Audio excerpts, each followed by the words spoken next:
গাঁৱৰে তেখেত বাসিন্দা সেই হিচাপে বনাঞ্চলৰ জীৱনৰ লগত ইয়াৰ যি গোটেই ঘটনা প্ৰবাহৰ লগত তেখেতে প্ৰত্যক্ষভাৱে জড়িত আৰু তেখেত যেতিয়া কলেজ আছিল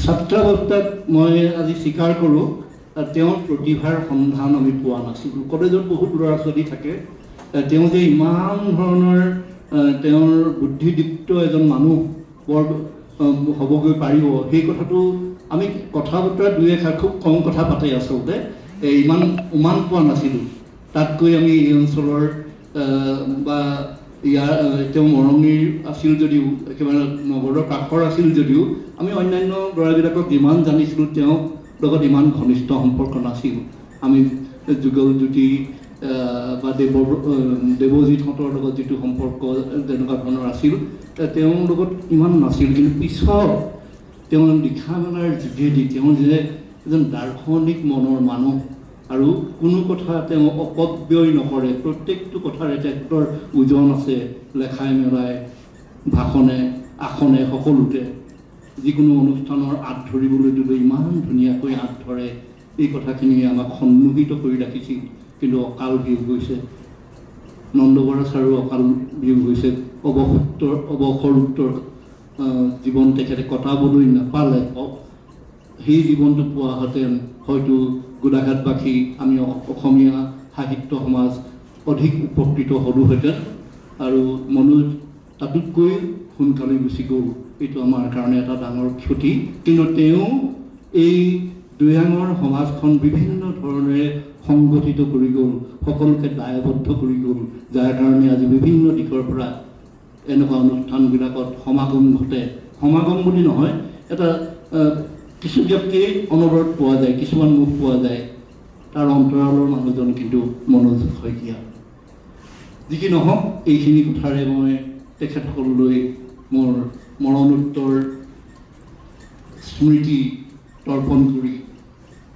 মোৰ নিজৰ কথাখিনি ক'বলৈ আগবাঢ়িছোঁ সভাপতি মহোদয়ে অকণমান ক'লে ভাল হ'ব আচলতে নেবান্ধি সিঁচিলে বৰ জলৰ ক্ষয় নহ'ব সেইকাৰণে কিমান সময় হ'লে আচলতে কবিতা এই কবিতাটোৰে আগৰ পৰা মই প্ৰস্তুত হৈ অহা নাছিলোঁ কিন্তু হ'লেও মোক বৰ আকৰ্ষণ কৰিলে এই কিতাপখন সদানন্দ নন্দ বৰাৰ এই সুৰণি সূচক গ্ৰন্থখন ৰোৱনীজনীৰ প্ৰতি আমাৰ সকলোৰে এই শাওণ ভাদ মাহৰ চিনাকি আমি ৰোৱনী দেখিছোঁ কঠীয়া তোলাৰ কঠীয়াটো এতিয়াও তুলি আছে ভূঁই ৰুই আছে অৱশ্যে আজিকালি বতৰ সলনি হৈছে ভাদ মাহলৈ নাথাকেগৈ আগতে ভাদ মাহলৈকে মানুহে ভূঁই ৰুৱে ৰোৱনীজনীৰ প্ৰতি বোকা গছকি আহি তুমি সিঁচি দিলা সৃষ্টিৰ যত অংকুৰ বোকা গছকি আহি তুমিয়েই সিঁচি দিলা সৃষ্টিৰ যত অংকুৰ পদুম ফুলৰ দৰে বুকাই বুকাই লাগিল কৃষকৰ অমল আশা মোৰ কথা কামিজটো তুমি সিলাই দিলা তোমাৰ কি সুন্দৰ পৰশ ৰোৱনীজনীৰ প্ৰতি ৰোৱনীজনী যিকোনো ৰোৱনী আমাৰ ৰোৱনী হ'ব পাৰে ইঞ্জিৰাও হ'ব পাৰে এটা সময়ত তেওঁলোকেও নিশ্চয় ভূমি ৰুইছিলে দুখৰ মাজতো এমুখ হাঁহি পেটৰ যন্ত্ৰণাটো এমুখ হাঁহি তাতকৈ আৰু কিবা সুন্দৰ শিক্ষা আছে জানো তল কৰা ফুলেৰে গঢ়ি ল'লোঁ আমাৰ ফুল শয্যা তোমাৰ পাছু আঙুলিত আছে জানো লেখ কেনেকৈ পাৰ হয় কিমান তপত ৰ'দৰ ধুমুহা কেনেকৈ পাৰ হয় কিমান তপত ৰ'দৰ ধুমুহা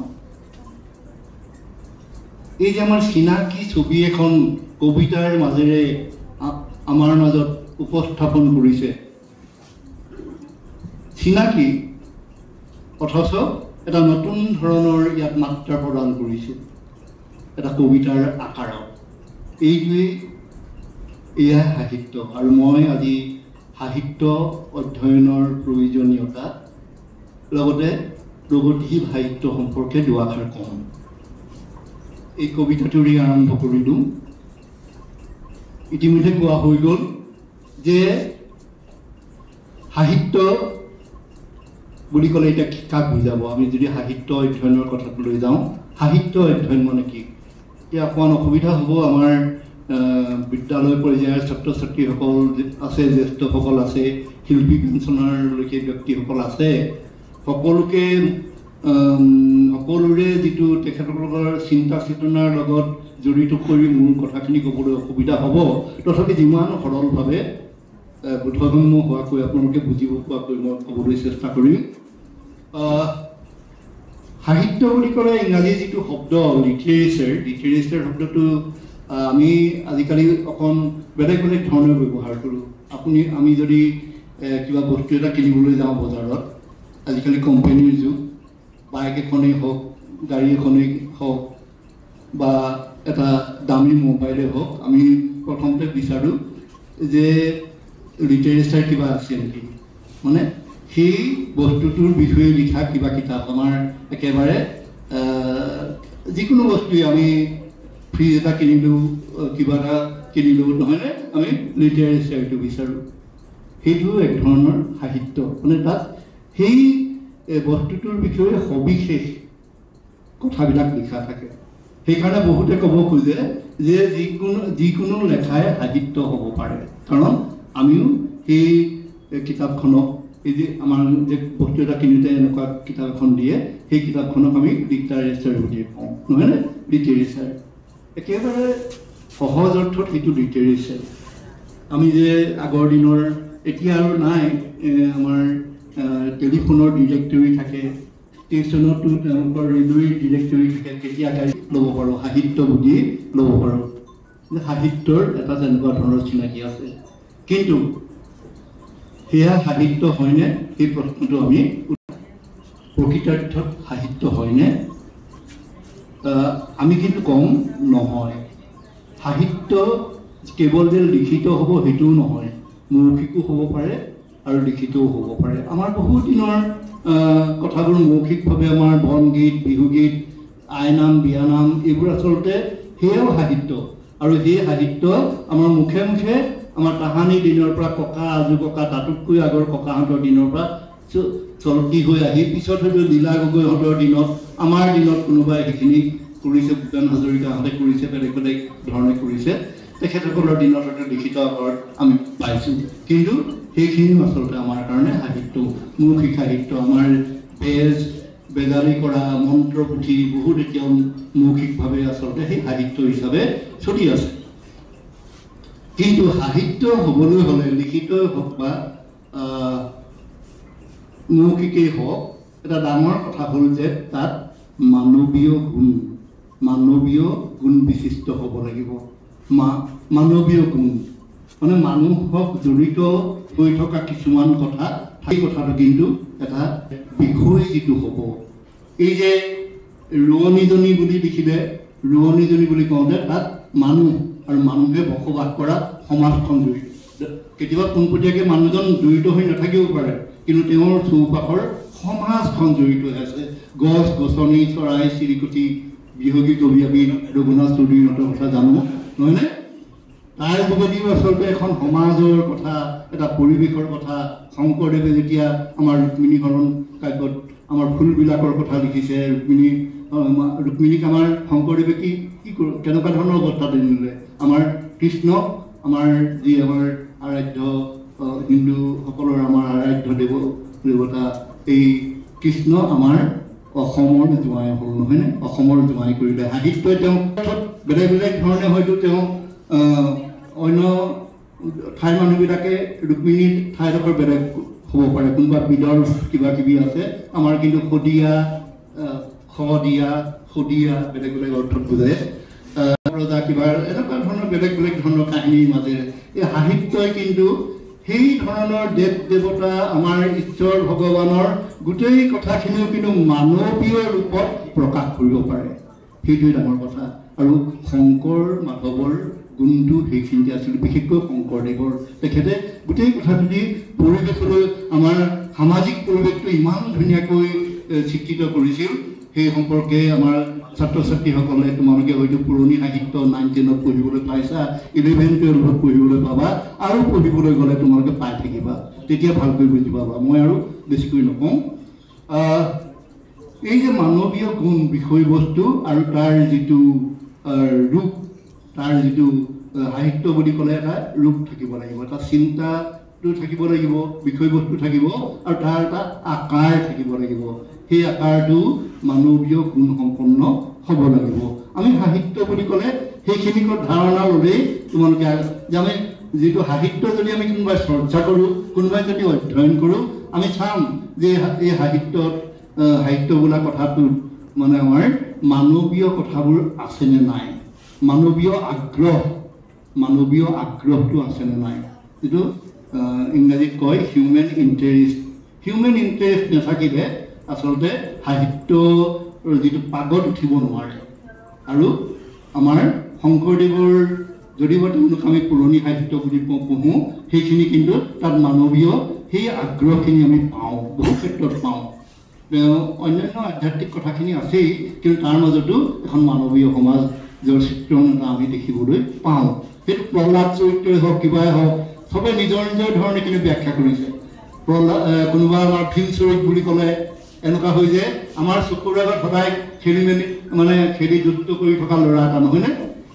কৃষ্ণৰ যিটো সৰুকালৰ কথা গোটেইখিনি যেন এনেকুৱা তাৰমানে যে এই ভগৱানো এনেকুৱা আছিল, আমাৰ ল'ৰাটো বা আমাৰ ছোৱালীজনীও এনেকুৱা হ'ব নিশ্চয়, এই কথাটো তাৰমানে। কাৰণ সেই চিত্ৰবোৰ অংকন কৰোঁতে তেওঁলোকৰ সন্মুখত কিন্তু ল'ৰা ছোৱালীবোৰ আছিল। ল'ৰা ছোৱালীবিলাকে কৰা সেই দুষ্টালি, সেই ধৰণৰ ধেমালি, সেই ধৰণৰ কথা, সেই সময়ত গৰু চৰাইছিলে, কিবা কৰিছিলে, সেইখিনি কথাও আছে। সেই তেনেকৈ ধৰণে তেওঁলোকে চিত্ৰণ কৰিছিলে। যি কি নহওক, এই মানৱীয় যিটো কথা, সেইটো সাহিত্যৰ এটা বিষয়বস্তু, প্ৰধান বিষয়বস্তু হ'ব। এতিয়া সাহিত্যৰ কথা কওঁতে আমি বহুতে সাহিত্য আমি চৰ্চা কৰোঁ, সাহিত্য চৰ্চা কৰোঁতে বিশেষকৈ আমি লেখা মেলা কৰা সকল, আমাৰ নন্দ বৰা ছাৰহঁতে যে লিখিছিল, মনোজ শইকীয়াই লিখিছিল। মনোজ শইকীয়া বিশেষত অৱশ্যে তেওঁ প্ৰাবন্ধিক আছিল, কিন্তু সৃষ্টিশীল সাহিত্যকাৰ হিচাপে আমি নন্দ বৰা ছাৰক ল'ব পাৰোঁ। লিমাৰিক লিখিছিল, দৈয়াঙক লৈ, দৈয়াং পৰিয়া কবি যিটো কথা কোৱা হয়, এই যিটো কথা নন্দ বৰা মানে কবিতা এটাৰ কথা নিৰ্মল বৰা ছাৰে ইতিমধ্যে কৈ গৈছে। মই অকণমান আকৌ সোঁৱৰিব খুজিছোঁ। সুখৰ কালতো দুখৰ কালতো মোৰ নদী দৈয়াং, মোৰ জন্মৰ সুভক্ষণত, মোৰ শৈশৱৰ ধনুক থনাক পৰত, মোৰ যৌৱনৰ কমুৱ তোলা বতৰত মোৰ নদী দৈয়াং, মোৰ পৌষ অথবা মোৰ মৃত্যুৰ কালতো মোৰ নদী দৈয়াং। তেওঁৰ বৃদ্ধ অৱস্থাটো, মৃত্যুৰ কালতো তেওঁ মোৰ নদী দৈয়াং। সেই গৰ্ব দৈয়াং পৰিয়া মানুহ হিচাপে, দৈয়াঙৰ বাসিন্দা হিচাপে তোমালোক সৰুৰ পৰা ধৰি আমি আটাইবোৰে মোৰ নদী দৈয়াং, এই গৰ্বটো আমাৰ থাকিব লাগে। বেলেগ বেলেগ অৰ্থত আমি অহংকাৰ কৰিব লাগে। আৰু তাকে লৈ, এই আৰ্হিবিলাক লৈ আমি গল্প, কবিতা বেলেগ বেলেগ ধৰণে লিখিব পাৰোঁ। এই কবিতাটোৱে তোমালোকক সহায় কৰিব যে দৈয়াঙক সদায় দেখি থকা দৈয়াংখন, এই দৈয়াংখনক লৈও নন্দ বৰাই যেনেকৈ কবিতা লিখিছিল, এতিয়া তোমালোকে লেখা কবিতাবোৰ অলপ কবিতা বেলেগ হ'ব, হ'লেও তোমালোকে চেষ্টা কৰিব পাৰিবা। এই সাহিত্য অধ্যয়নে তোমালোকক এটা পৰ্যায়লৈ লৈ যাব যে তোমালোকক সাহিত্য চৰ্চা কৰিবলৈও অনুপ্ৰেৰণা যোগাব, মানৱীয় কথাখিনি জানিবৰ কাৰণে তোমালোকক আগ্ৰহ প্ৰকাশ কৰিব, আৰু সাহিত্য সৃষ্টি কৰিবলৈও তোমালোকক অনুপ্ৰেৰণা যোগাব। তাৰমানে সাহিত্যত কি থাকে, এটা নিজক মানে আত্মপ্ৰকাশৰ এটা কথা থাকে, আত্মপ্ৰকাশৰ এটা আকাংক্ষা, ডিজায়াৰ ফৰ চেল্ফ এক্সপ্ৰেছন। এই কথা মই নিজে কোৱা কথা নহয়, আচলতে মই আনৰ পৰা ধাৰ কৰিয়ে কৈ আছোঁ। মই সাহিত্য পঢ়াবলগীয়া হৈছিলে কলেজত, সেইকাৰণে একেবাৰে উজু কথা এটা আজি ক'ম বুলি আহিলোঁ। খালি তোমালোকে বুজিব পৰাকৈ ইংৰাজীত ক'বলৈকে কওঁতে মোৰো ভাল নালাগে, কিছুমান কথা বৰ যান্ত্ৰিক লাগে। অসমীয়াত ক'লে কথাখিনি ভাল লাগে, যেন বুজাব পাৰিছোঁ। নহ'লে পৰীক্ষাৰ উত্তৰ দেখিবলৈ মানে মানে শিকোৱা নিচিনা হয় আমাৰ গোটেই আমাৰ এটা যন্ত্ৰণা থাকে কিন্তু কলেজত বিশেষকৈ আমি ইংৰাজী বিভাগৰ শিক্ষক হিচাপে মোৰ এই যন্ত্ৰণাটো সদায় থাকি গ'ল মই ল'ৰা ছোৱালীবিলাকক একেবাৰে নিৰহ নিপানীকৈ বুজাবলৈ সময় নাপালোঁ সুবিধা নাপালোঁ সেইটো সম্পৰ্কতে মাতৃভাষাৰ যিটো কথা কোনোবাই হয়তো এইটোৰ লগত অকণমান মত নিমিলিবও পাৰে কিন্তু মাতৃভাষাৰ যিটো এই যে মোৰ নিজৰ অসমীয়া ভাষাত সপোন দেখোঁ এই কথাষাৰৰ মই আচলতে অকণমান যথেষ্ট গুৰুত্ব আছে বুলি মই ভাবোঁ এতিয়াও ভাবোঁ যি কি নহওক এই যিটো নিজক প্ৰকাশ কৰাৰ যিটো কথা সেই প্ৰকাশ কৰিবৰ কাৰণেও তোমালোকক সাহিত্যই সহায় কৰিব সাহিত্যৰ অধ্যয়নে তোমালোকক এনেকুৱা ধৰণৰ কিতাপবিলাকে লেখাবিলাকে তোমালোকক সহায় কৰিব চোৱা এতিয়া এইখন জাতীয় বিদ্যালয়ৰ ছাত্ৰ ছাত্ৰীসকল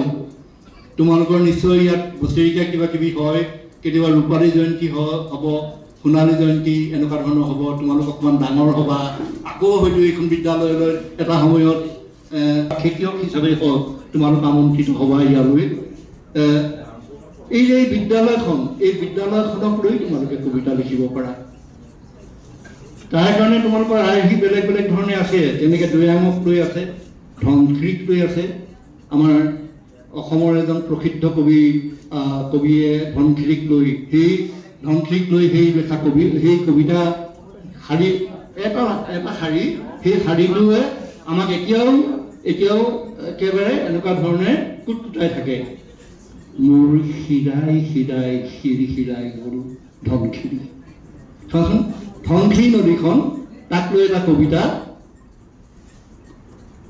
এটা মাত্ৰ শাৰী সেই শাৰীটো কি মোৰ শিৰাই শিৰাই শিৰাই গৰু ধনশিৰি নৱকান্ত বৰুৱা তো এই যে মোৰ শিৰাই শিৰাই শিৰাই গৰু ধনশিৰি নিশ্চয় তোমালোকক অনুপ্ৰেৰণা যোগাব যে এই সৰু সৰু চকুৰ আগত দেখা ৰোৱনীজনী নদীখন হাবিখন বিদ্যালয়খন এইবিলাকক লৈ তোমালোকে আচলতে সাহিত্যৰ চৰ্চা কৰিব পাৰা বহুত ডাঙৰ কল্পনা কৰি কিবা কিবি কৰি লাভ নাই একেবাৰে বাস্তৱ জীৱনৰ যিটো বাস্তৱতা আৰু বাস্তৱতাৰ লগত খালি কি লাগিব যিটো কল্পনাৰ যিটো সমাহাৰ দুইটা বস্তু একাকাৰ মানে মিলাব পাৰিব লাগিব একাকাৰ বুলি নকয় মিলাব সমাহাৰ বুলি ক'ব লাগিব সেই বাস্তৱতা আৰু এই ৰোৱনীজনীক তেওঁ কেনেকৈ ধৰণে লৈ আনিছে তোমালোকে আকৌ যদি কবিতাটো চোৱা তোমালোকে গম পাবা যে সেই ৰোৱনীজনী সদায় দেখা ৰোৱনীজনী যেনেকৈ কেশৱ মহন্তই দেখিছে আঘোণৰ পথাৰত মানে আঘোণৰ এই মই এইমাত্ৰ পাহৰি গৈছোঁ আঘোণৰ পথাৰত কি আছে হেমবৰা ছাৰে আমাক পঢ়াইছিলে হায়াৰ ছেকেণ্ডেৰী পঢ়োঁতে বাট ভেটি কৰিছে আমনি একোকে নমনে কুঁৱলী নথকাহেঁতেন হয়তো বা দেখিলোহেঁতেন এই যাক দাৱনীৰ মাজতে আছে নেকি সেউতীও মোৰ নহয়নে এই যে দাৱনী যাক ধান্দাই আছে তেতিয়া এই যাক দাৱনীৰ মাজতেই আছে নেকি সেউতীও মোৰ কুঁৱলী নথকাহেঁতেন হয়তো দেখিলোহেঁতেন দেখিছানে এই আমাৰ চিনাকি তাৰ মাজত সেউতী এজনীক বিচাৰি ফুৰিছে যে নবৌ কেতিয়া বিয়া হ'ব তাই মানে এনেকুৱা নবৌকৰ লগত এটা সম্পৰ্ক দেখাইছে সাধাৰণতে আমাৰ দেউদেশসকলে নবৌকৰ যোগেদি আচলতে গোটেই কথাবিলাক প্ৰকাশ কৰে এই কথাবোৰ সাধাৰণ কথাবোৰ এই কথাবোৰ আমাৰ একেবাৰে চিনাকি কথা আমিও পাৰিম কেলৈ নোৱাৰিম তোমালোকেও পাৰিবা সকলোৱে নোৱাৰিব পাৰে কিন্তু তোমালোকৰ মাজত দুই একে পাৰিবা এনেকৈ ধৰণে কবিতাৰ যিটো কথা বা গল্পৰ কথা গল্পটো দীঘলীয়া কাৰণে আজি নকওঁ আৰু কিন্তু তোমালোকে এনেকৈ ধৰণে আমি যদি সাহিত্যৰ অধ্যয়ন দুই এটা কথা অধ্যয়ন কৰোঁ আমাৰ চিনাকি কথাবোৰ যদি অকণমান অচিনাকি ৰূপত সজাবলৈ বিচাৰোঁ সেইখিনি আচলতে আমাৰ সাহিত্য চৰ্চাত সহায় কৰিব এতিয়া সাহিত্য অধ্যয়নৰ প্ৰয়োজনীয়তা বুলি ক'লে আকৌ এটা বেলেগ কথা আহিব এতিয়া মই সাহিত্য চৰ্চাৰ লগতহে কৈ আছোঁ সাহিত্য অধ্যয়ন জড়িত হৈ আছে সাহিত্য অধ্যয়ন আমি কিয় কৰোঁ আমি ডাঙৰবিলাকক অকণমান জড়িত কৰি ইয়াত লিখা মেলা কৰা সকলো আছে মই অকণমান তোমালোকৰ পৰা এওঁলোকলৈ এখেতসকললৈ আহিছোঁ যে সাহিত্যৰ আমাৰ নিজৰ প্ৰকাশ কৰাৰ এটা কথা আছিল, কল্পনাৰ বাস্তৱৰ যিটো কথা আছিল, এটা আমি এটা ফৰ্মত আকাৰত আমি বস্তুবোৰ দিব বিচাৰোঁ। সেই আকাৰটো বেলেগ বেলেগ সময়ত বেলেগ বেলেগ হ'ব। শংকৰ মাধৱৰ যিটো আকাৰ আছিলে, মাধৱ কন্দলীৰ যিটো আকাৰ আছিলে, ৰূপ আছিলে তেওঁলোকৰ লেখাৰ, সেই ৰূপটো এতিয়া আৰু ইমান গ্ৰহণীয় নহয়। যিসকল লোকশিল্পী আছে তেখেতসকলে এতিয়াও টোকাৰী গীত বা অন্যান্য বনগীত, ঘোষা, বনঘোষা এইবিলাকৰ যোগেদি প্ৰকাশ কৰি আছে। কিন্তু আমি যেতিয়া লিখা পঢ়াৰ মাজেৰে কৰিম, এতিয়া কিন্তু কৰতল কমল দল নয়ন এনেকুৱা ধৰণৰ কবিতা লিখিলে হয়তো গ্ৰহণ নকৰিব। তাতকৈ আমি অকণ বেলেগ ধৰণৰ কথা, সেইবোৰ আচলতে সাহিত্যৰ ৰূপটো কি হ'ব সেই সম্পৰ্কে আমি অকণমান জানিব লাগিব। আৰু বিশেষকৈ আমি পঢ়া শুনা কৰা বিদ্যালয়তে হওক বা কলেজতে হওক, লাহে লাহে তোমালোকক এইবোৰ শিকোৱা হৈছে। পুৰণা কবিতাৰ পৰা কেনেকৈ আকৌ যতীন্দ্ৰনাথ দুৱৰাহঁতৰ কবিতা, মোৰ এই হিয়াখনি জেতুকা পাতৰ দৰে, এনেকুৱা কবিতা, ৰোমান্টিক কবিতা, তাৰপিছত আকৌ আমাৰ নৱকান্ত বৰুৱাহঁতৰ বা দেৱকান্ত বৰুৱাহঁতৰ দিনৰ কবিতা, নহয়নে? এই ধৰণৰ কবিতাবিলাক তোমালোকে পঢ়ি তাতোতকৈ এতিয়া বেলেগ বেলেগ ধৰণৰ আধুনিক কবিতা, সেই কথাবিলাকলৈ তোমালোকে অকণ অকণকৈ পঢ়িব লাগিব, জানিব লাগিব। এতিয়া সাহিত্য অধ্যয়নৰ প্ৰয়োজনীয়তাৰ বিষয়ত ক'বলৈ যাওঁতে মই আৰু এটা বিষয় আপোনালোকৰ দৃষ্টি আকৰ্ষণ কৰিব বিচাৰোঁ। আমি অজানিতে বা জ্ঞাতহাৰে জানি বা নাজানি আমি সাহিত্য অধ্যয়নৰ যোগেদি আমাৰ যিটো মানৱীয় অনুভূতি, মানৱীয় যিটো ভাৱ, মানৱতা, সেইটোক আমি বিকাশ সাধন কৰোঁ। প্ৰকৃত সাহিত্যই সেইটো আমাক কৰে। আজিকালি অলপ বেলেগ বেলেগ ধৰণৰ সাহিত্য হৈছে, বেলেগ বেলেগ ধৰণৰ কথা হৈছে, চিনেমাও ওলাইছে, য'ত ঘৃণা আছে, য'ত হিংসা আছে, সেইবোৰ বেলেগ কথা। কিন্তু প্ৰকৃত যি আমাৰ চিৰস্থায়ী, যি সাৰ্বজনীন বুলি কওঁ, যিটো একদম তাহানিৰ পৰা এতিয়ালৈকে, এয়া শংকৰ মাধৱৰ দিনৰে হওক, শ্বেক্সপিয়েৰৰ দিনৰে হওক, এতিয়াও যে সাৰ্বজনীন সকলোৱে আমি ভাল পাওঁ, এতিয়াও শ্বেক্সপিয়েৰ নাটকত মানুহ হৈ থাকে। অনবৰত লণ্ডনৰ হলত শ্বেক্সপিয়েৰ নাটক এতিয়াও চলি থাকে, মানুহ দৰ্শকে এতিয়াও চাই থাকে। কিয় চায়? এই যিটো মানৱীয় আকৰ্ষণ, এই যিটো মানৱতা, আৰু এই মানৱতাটোৱে কি কৰিব? আমাৰ যিটো জাতি, আমাৰ যিটো ধৰ্ম, আমাৰ যিটো ভেদাভেদ, এইবিলাক আচলতে অলপ নাইকিয়া কৰি ওপৰলৈ লৈ গুচি যায়। তাত যিটো মানৱীয় অনুভূতি, ভাৱ প্ৰকাশ, সেইটো আচলতে কেৱল হিন্দু হৈ নাথাকে, মুছলমান হৈ নাথাকে, খ্ৰীষ্টান হৈ নাথাকে, মানৱীয় হৈ যায়। মানৱীয়, সেইকাৰণে মই বাৰে বাৰে কৈছোঁ মানৱীয়। আমাৰ নিজৰ কিছুমান আচাৰ বিচাৰ থাকিব, প্ৰত্যেকটো ধৰ্মৰে নিজৰ ধৰণৰ বিশ্বাসটো সকলোৰে একে। বিশ্বাস আৰু আচাৰ, ধৰ্মত দুটা কথা। আচাৰ বিচাৰ কৰোঁতে দুই এটা কথা হিন্দেৰি ঘটিব, বেলেগ বেলেগ হ'ব। কিন্তু সাহিত্যৰ চৰ্চাই সেই বেলেগ বেলেগ কথাবিলাকৰ পৰাও ওপৰলৈ আমাক লৈ যাব পাৰে। সাহিত্য এটা সাৰ্বজনীন, এটা আমাক শক্তি দিয়ে, এটা আমাক মানৱীয় গুণৰ অধিকাৰী কৰে। উদাহৰণস্বৰূপে মই শ্বেক্সপিয়েৰ, আমাৰ বহু দিনৰ আগতে লিখা শংকৰদেৱৰ পিছতেই তেওঁলোক 1700 শতিকাৰ আছিলে, 1664 চনৰ পৰা 1664 চনৰ পৰা 1616 চনলৈকে তেখেতৰ লিখা, সেইটোৱে তেখেতৰ সময়কাল। শংকৰদেৱ আমাৰ তাতকৈ আগৰ। এই এখন নাটক কিং লিয়াৰ, ডাঙৰসকলে পঢ়িছে, মই নকওঁ, তোমালোকক কৈছোঁ। কিং লিয়াৰ নাটকত এজন ৰজা লিয়াৰ, তেওঁৰ 3জনী ছোৱালী, ল'ৰা নাছিল। ছোৱালী 3জনী বিয়া হ'ল, আৰু তেওঁ মানে আনি 3জনীক সুধিছে, তেওঁ মানে ৰাজ্য ভাগ কৰি দিব 3জনীকে, আৰু ভাগ কৰি দিবৰ কাৰণে তেওঁ অলপ মানে ৰজা যদিও তেওঁ অলপমান তোষামোদটো ভাল পায়। লোকে ভাল বুলি ক'লে, বহুত কিবা বুলি ক'লে ভাল পায়। আমাৰো হয়, বিশেষকৈ বৃদ্ধ বয়সত হয়, নহয়নে? এইটো এটা চিনাইল ডিজৰ্ডাৰ বুলি কয়। বৃদ্ধ বয়সৰ আমাৰ এই এনেকুৱা ধৰণৰ বিসংগতি কিছুমান ঘটে, মোৰো ঘটিছে হয়তো। সুধিলে, দুজনীয়ে মানে ক'লে এনেকৈ, কোনোবাই ক'লে সাগৰখন যিমান বহল মই সিমান ভাল পাওঁ, আকাশখন যিমান ডাঙৰ সিমান ভাল পাওঁ, কিন্তু এজনী জীয়েকে ক'লে, কৰ্ডেলিয়া বুলি ক'লে, আপোনাক যিমান ভাল পাব লাগে মই সিমানেই ভাল পাওঁ। আপুনি কৈছে নহয় তই বাকীকেইজনীৰ দৰে তই মোক ভাল নাপাওঁ নেকি, বা তুমি বুলিয়ে কৈছে, ইংৰাজীত ইউটো সকলোতে প্ৰয়োগ হয়, আমি তই বুলিয়ে ক'ব পাৰোঁ, কৈছে নন্দ বৰা ছাৰে তই শব্দটো ভাল পাইছিলোঁ। যে তই ইমান সিহঁতৰ সমান মোক ভাল নাপাওঁ নেকি, নহয় পাওঁ, কিন্তু মোৰ ভাল পোৱা আধা মোৰ স্বামীৰ প্ৰতিও থাকিব। মই এজনৰ লগত বিয়াও হৈছোঁ, মই আপোনাক সকলোখিনি মানে দি দিব নোৱাৰোঁ, মোৰ স্বামীৰ প্ৰতিও মোৰ ভাল পোৱা থাকিব। মই আপোনাকো ভাল পাম, মোৰ স্বামীকো ভাল পাম, মোৰ গিৰিহঁতকো ভাল পাম। ৰজা সামন্ত যুগৰ কথা, ৰজাক কোনোবাই অস্বীকাৰ কৰিছে, বাপেকক কোনোবাই অস্বীকাৰ কৰিছে, সহ্য কৰিব নেকি? নহ'ব। আকৌ কওঁ যে আকৌ কৈছোঁ নহ'ব। তো ক'লে তোক ৰাজ্য একো নিদিওঁ, কয় এচিকটো নাপাওঁ, হ'ব। তাৰপিছত বহুত গণ্ডগোল লাগিলে, কিং লিয়েৰক বাকী দুজনীয়ে তেওঁতো ভগাই দিলে, আধা আধাকৈ 3 ভাগ নকৰিলে। ইজনী জীয়েকৰ তালৈ যায়, তেওঁতো ৰজা মানুহ, 100-150 মানুহ লৈ যায়, লগোৱা দেখিছোঁ। ইজনীয়ে কয় আমাৰ দৰে তেতিয়া ফোন নাছিলে, চিঠি দিয়ে যে এই বুঢ়াটোক লৈ যা, এনেকুৱা ধৰণৰ অৱস্থা হ'লগৈ। তাৰপিছত তেওঁৰ অৱস্থা একেবাৰে কাহিল।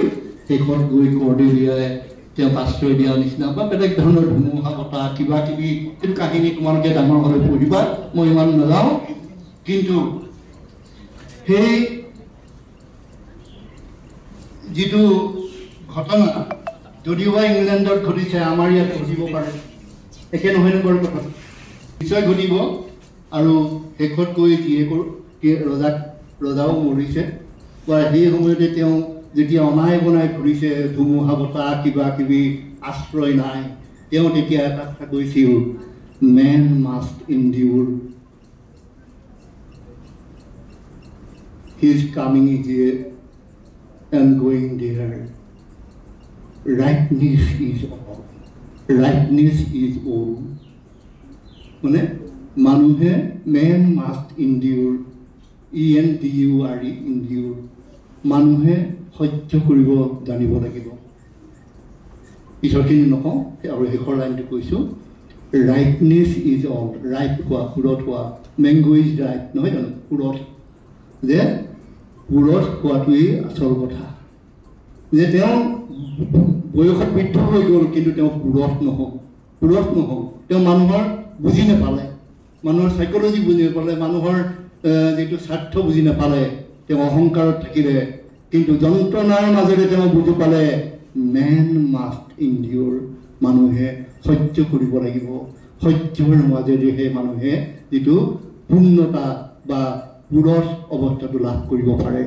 আমাৰ যে ঘাট প্ৰতিঘাতবিলাক আহিছে, নন্দ বৰা ছাৰ যে ইয়াৰ পৰা খোজকাঢ়ি প্ৰকাটিং, তাৰপৰা কলেজলৈ যোৱা, ইউনিভাৰ্চিটিত পঢ়িবলৈ যোৱা, এই যিটো যন্ত্ৰণা, তেওঁৰ যিখিনি দুখ কষ্ট, পথাৰত কান্দি থকাৰ যিটো ছবি আজি দাঙি ধৰা হ'ল, তাৰ মাজেৰেই তেওঁ আচলতে পূৰ্ণতা বা পুৰঠ অৱস্থাটো পালে।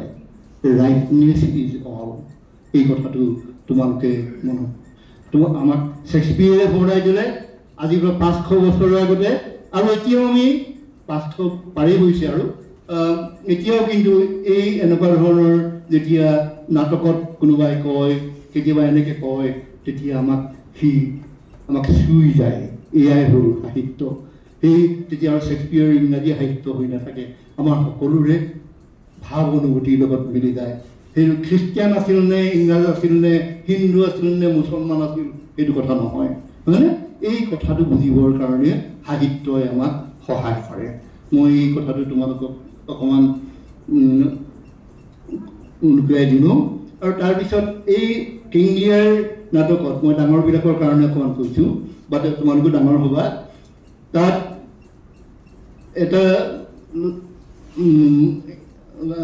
এনেকুৱা ধৰণৰ কথা হৈছে, ৰজাই কৰ্ডেলিয়া মৃত্যু হ'ল, তাৰপিছত কৰ্ডেলিয়াৰ মৰাৰ পিছত কিং লিয়েৰে এটা তেওঁৰ সংলাপ আছে, ডায়েলগ আছে, সেই ডায়েলগ এতিয়াও পৃথিৱীতে ৰজন জনাই যায়।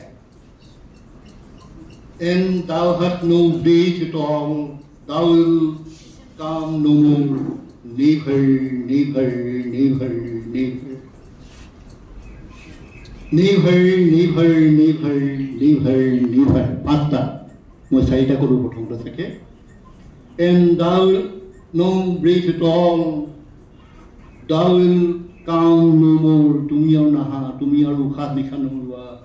Never, never, never, never, never. Is never, never, pasta, never. তাতকৈ আৰু সুন্দৰ এই শব্দকেইটাৰ নিচিনা প্ৰকাশ অন্য কোনো সংলাপত অন্য কোনো কবিতাত আজিলৈকে প্ৰকাশ হৈছে নাই সেইটো সন্দেহ আছে। আমাৰ ডক্টৰ মহেন্দ্ৰ বৰা ডিব্ৰুগড় ইউনিভাৰ্চিটি ইংৰাজী অসমীয়াৰ আছিল, তেওঁ সেই কথাটোকে কৈছিল এনেকৈ মাথোন 5টা নিভাৰ, অথচ সমগ্ৰ ইংৰাজী সাহিত্যত ইয়াতকৈ বেছি মৰ্মস্পৰ্শী বিননি দ্বিতীয় এটি নাই। মাথোন এটি অনুৰোধ, তাৰপিছত এটা কৈছিল pray you unto this button, thank you sir, pray you unto this button, যে মই প্ৰাৰ্থনা কৰিছোঁ মোৰ চোলাটো খুলি দিয়া। তেওঁ ৰজাৰ চোলা পিন্ধি আছিল, যে মোৰ চোলাটো খুলি দিয়া। চোলাৰ তলৰ মানুহটোহে মই আচল মানুহ, ৰজাৰ পোচাকটো মোৰ আচল পোচাক নহয়। কৈছে মোৰ চোলাৰ বুটামটো খুলি দিয়া। সাহিত্যৰ যুগমীয়া সম্পদ হৈ উঠিছে এইখিনি নিত্যদিনৰ ঘৰুৱা ভাষাই সমাসে অনুপ্ৰাসে স্পন্দিত ভাষা নহয় ইয়া, অথচ এইখিনি কথাই যুগ যুগ ধৰি দশকগ্ৰাহী ভুক্ত পাঠক দৰ্শকৰ চেতনাক আলোড়িত কৰি আহিছে। এয়া মহেন্দ্ৰ বৰাই কোৱা কথা। মই কি কৰিছোঁ বুজিছা নিশ্চয়। এতিয়া তাৰ অকণমান বেলেগ কথা যায়, অকণমান বিপৰীত কিন্তু আন্তঃসম্পৰ্কিত, ইণ্টাৰ ৰিলেটেড। আমি যে ক'লোঁ জাত পাত ধৰ্ম দেশ আটাইবোৰ অতিক্ৰম কৰি সাহিত্য যায়, লগতে কিন্তু সাহিত্যই নিজৰ যিটো জাতীয় চেতনা সেইটোও আচলতে প্ৰকাশ কৰে। সেইটোও এটা ডাঙৰ কথা নহয়নে? সেইটো সম্পৰ্কে তোমালোকে পঢ়িবা। আমাৰ জোনাকী যুগৰ সাহিত্যিকসকল বেলেগ বেলেগ সাহিত্যিক এতিয়ালৈকে সেইখিনি কথা তোমালোকে অনাগত দিনত পঢ়িবলৈ পাবা। কেনেকৈ সাহিত্যই আমাৰ জাতীয় জীৱন, জাতীয় ভাৱ, জাতীয় প্ৰেম উদ্ৰেক কৰাত এই যে জয়মতী, লাচিত বৰফুকন এই যে নাটকবিলাক হৈছিল, এইবিলাকতো আচলতে কি জাতীয় প্ৰেমৰ এটা সঞ্চয়ৰ আলোড়ন সৃষ্টি কৰিছিল। লাচিত বৰফুকনে কোনোবাই ক'ব পাৰে, সাহিত্যৰ বাহিৰৰ মানুহে কোনোবাই বুৰঞ্জীৰ মানুহে হয়তো পোনপটীয়াকৈ ক'ব পাৰে যে লাচিত বৰফুকনে যে কৈছিল দেশতকৈ মোমাই ডাঙৰ নহয়, সেই সময়ত সেইটো অসমীয়া লাচিত বৰফুকনে কৈছিল নেকি? হ'ব পাৰে, সেইটো এটা প্ৰশ্ন হ'ব পাৰে। তোমালোকৰ প্ৰশ্ন সেইটো কৰিব পাৰা ছাত্ৰ ছাত্ৰী হিচাপে। সেই সময়ত সেই অসমীয়াটো আছিল নে নাই? মানে এইটো ডাঙৰ প্ৰশ্ন হয়নে? ডাঙৰ প্ৰশ্ন। কিন্তু সেইটো প্ৰশ্নৰ উত্তৰটো এনেকুৱা যে সেই কি ভাষাত কৈছে সেইটো কথা নহয়, কিন্তু তেওঁ যিটো চেতনা প্ৰকাশ কৰিছে আৰু সেইটো আমি আধুনিক যুগৰ আধুনিক মনেৰে সেইখিনি প্ৰকাশ কৰা হৈছে। সেইটো 20 শতিকাত বা 19 শতিকাৰ শেষৰ ফালৰ পৰা জন্ম লাভ কৰা ইংৰাজী সাহিত্য অসমীয়া সাহিত্যৰ লগত পৰিচয় হোৱা, য'ত জাতীয় প্ৰেমৰ কথা আছে, তেনেকুৱা সাহিত্যৰ লগত পৰিচয় হোৱা সাহিত্যিকসকলে সেইখিনি কথা প্ৰকাশ কৰিছে। তাত আমি পোনপটীয়াকৈ বাস্তৱতাটো বিচাৰিলে নহ'ব যে দেশতকৈ মোমাই ডাঙৰ নহয় বুলি কোৱা কথাটো আচলতে লাচিত বৰফুকনে কৈছিল নে নাই, সেইটোও হৈছে ইতিহাসৰ এটা গৱেষণাৰ বিষয়বস্তু হ'ব পাৰে। সেইটো নহ'ব বুলি নকওঁ, সেইটো কোনোবাই গৱেষণা ক'ব পাৰে। বহুতে কয় যে মোমাই যে কৈছিলে, মোমাই আচলতে মোমায়েক নহয়, টাই ভাষাত মোমাই মানে ইঞ্জিনিয়াৰ। এই যে গড় বনাইছিলে, গড় বনোৱা ইঞ্জিনিয়াৰজনকহে তেওঁ কাটিছিলে, এনেকুৱা কথাও কোৱা হয়। সেইখিনি অনুসন্ধানৰ বিষয় বেলেগ কথা। যিখিনি হওক, এই যে জাতীয় ভাৱ ভাষা এই কথাটো আহিলোঁ, তাৰ মাজতে যদি আমি অসমীয়া কথা, অসমীয়া সমাজখনৰ কথা ভাবোঁ, অসমীয়া সাহিত্য সন্মিলনীৰ কথা আহিছে, অসমীয়া সাহিত্য সভাৰ অসম সাহিত্য সভাৰ কথা আহিছে, তো